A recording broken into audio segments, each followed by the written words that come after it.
Getting up and running with InvoiceIQ is easy. Within minutes, we will have your custom pricing loaded, invoices imported, and every line item will be automatically checked for pricing errors from your vendors.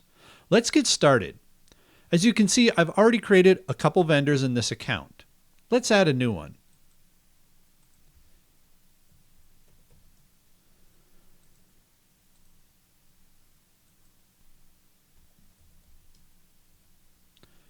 I'm going to save this vendor, and it will now be available in our list.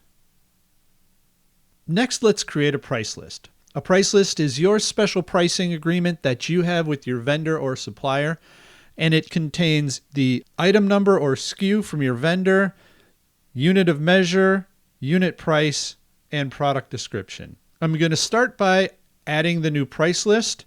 I'm going to call this QED Summer Pricing. Comments are helpful if you have price lists that change often. Setting a start date is important because the start date determines how inbound invoices are matched to the correct price list. Same thing for effective date. Setting an expiration date is important because this is when one price list goes out of effect and the new price list will go into effect. Next, I'm going to select the spreadsheet with my specialized pricing from my vendor. As you can see, this spreadsheet has SKU or item number from the vendor, description, unit of measure, and a unit price.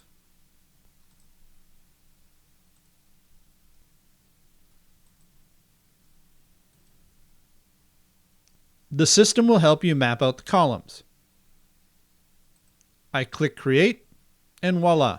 The spreadsheet has now been turned into an InvoiceIQ price list that is searchable and sortable. Last step, I need to convert this price list to open so that it's active for the inbound invoices. Now let's add some invoices and reconcile them against your custom pricing.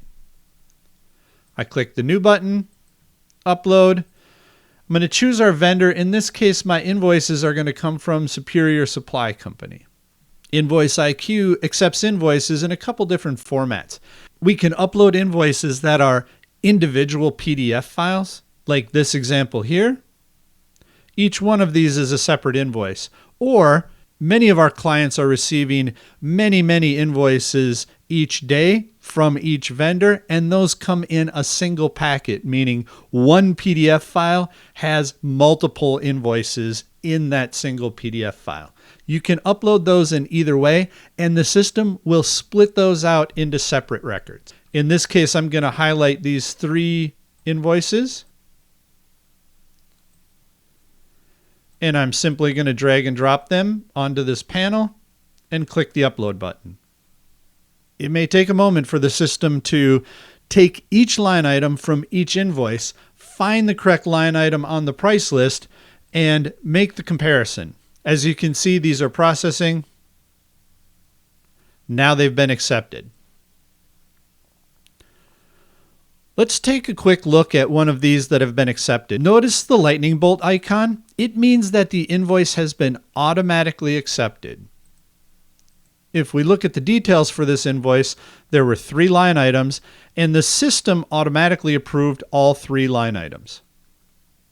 The reconciliation engine puts the invoice line item on the left side and the price list line item on the right side, and it matches SKU, unit price, and amount. In this case, all 3 of those were green lights, so the system automatically approved this line item. This line item was slightly off. As you can see, the quantity times the unit price was off by a mere fraction of a cent.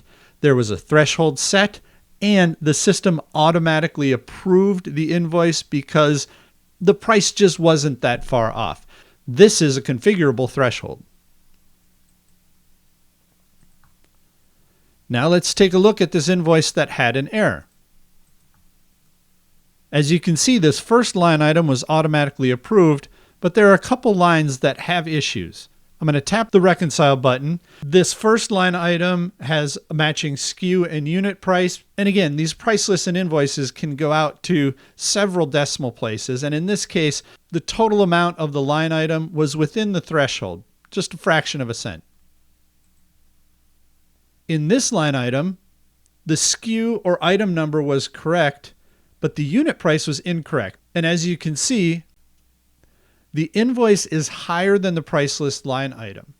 Of course, when you multiply this by any kind of quantity or high volume of invoices, this is going to be a mistake that repeats itself over and over again. I'm going to add a note. And I'm going to reject this line item. This line item had no match on the price list. I'm going to add another note.